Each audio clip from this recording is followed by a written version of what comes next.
Hi, இன்றைக்கி நம்ம முட்டைகோஸை வச்சு தாங்க முட்டைகோஸ் மஞ்சூரியன் செஞ்சுருக்குறோம். வீட்லேயே ஈஸியாக எப்படி செய்யறதுன்ட்டு வீடியோக்குள்ளே போய் பார்ப்போம் வாங்க. முட்டைகோஸ் மஞ்சூரியனுக்கு தேவையான பொருள்லாம் நம்ம இப்போ பார்ப்போம். நான் ஒரு கப்பு முட்டைகோஸ் திருகி வச்சுருக்கேன் பாருங்கள், தேங்காய் சீவத்தில். இதை நம்ம ஒரு பாத்திரத்தில் சேர்த்துப்போம். இப்போ நம்ம ஒரு பாத்திரத்தில் சேர்த்துட்டோம் கோஸை. இப்போ அதுக்கு தேவையான பொருள்லாம் பார்ப்போம். இப்போ நான் ஒரு அரை கப் மைதா மாவு சேர்த்துக்கிறேன். ஒரு ஸ்பூன் மிளகாய்த்தூள், வெறும் மிளகாய்த்தூள் தாங்க சேர்த்துருக்கேன் நான். 2 ஸ்பூன் நம்ம பச்சரிசி மாவு சேர்த்துப்போம்.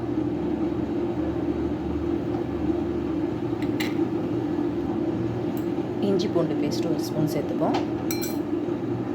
தேவையான அளவு உப்பு சேர்த்துப்போம். நம்ம கரம் மசாலா ஒரு அரை ஸ்பூன் சேர்த்துப்போம். கொஞ்சமாக கலர் கொடுத்துப்போம். நான் ஆரஞ்சு கலர் கொஞ்சமாக கொடுக்குறேன் பாருங்கள். இப்போ இதை தண்ணி ஊற்றாமல் நம்ம பிசைஞ்சு எடுத்துப்போம். இது எல்லாத்தையும் நல்லா நம்ம தண்ணி ஊற்றாமல் கலந்து எடுத்துப்போம். ஏன்னா கோஸ்லேயே தண்ணி விடுற தன்மை இருக்குங்க. அதனால் நம்ம தண்ணி ஊற்ற தேவையில்லை. ஃபஸ்ட்டில் கொஞ்சமாக தெளித்து விட்டுப்போம் தண்ணி தேவைப்பட்டதுன்னா.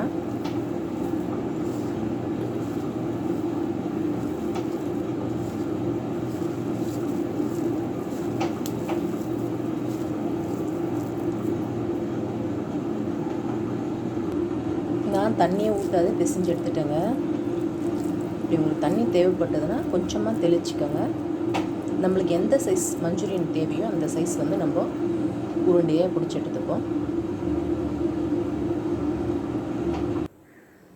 இப்போது இது போல் உருண்டையாக பிடிச்சி வச்சுக்கிட்டு நம்ம கடாயில் எண்ணெய் ஹீட் பண்ணி வச்சுருக்குறோம்.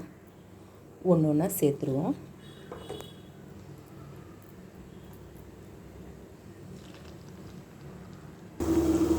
ரெண்டு பக்கமும் நல்லா வெந்த உடனே திருப்பி போட்டுக்கோங்க.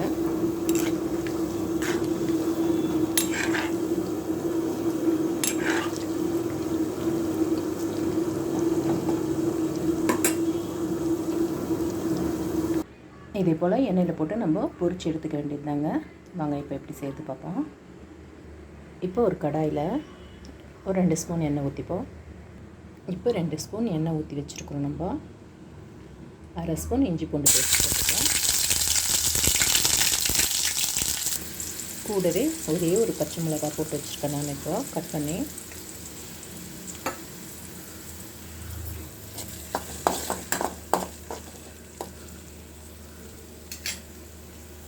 இப்போ பச்சை மிளகாய் கூடவே நம்ம ஒரே ஒரு பெரிய சைஸ் வெங்காயம் கட் பண்ணியிருக்கோம்.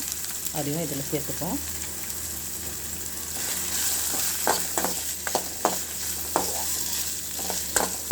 நல்லா வதங்கி வரட்டங்க.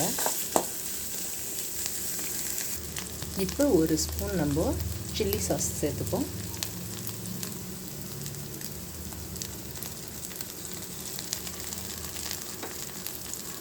மூணு ஸ்பூன் டொமேட்டோ சாஸ் சேர்த்துப்போம்.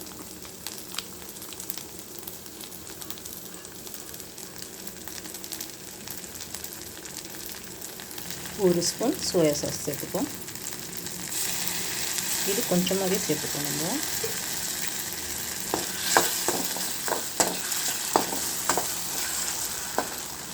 இப்போ தேவையான அளவு கொஞ்சமாக உப்பு போட்டுப்போம். நம்ம ஏற்கனவே உப்பு சேர்த்துருக்குறோம்.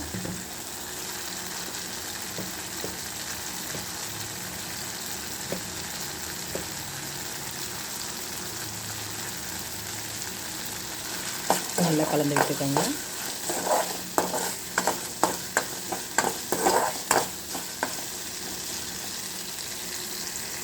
இப்போ நம்ம பொரிச்சு வச்சுருக்கிற முட்டைக்கோஸ் எல்லாத்தையும் நம்ம சேர்த்துடுவோம். சேர்த்துட்டு நல்லா கலந்து விட்டுருவோம்.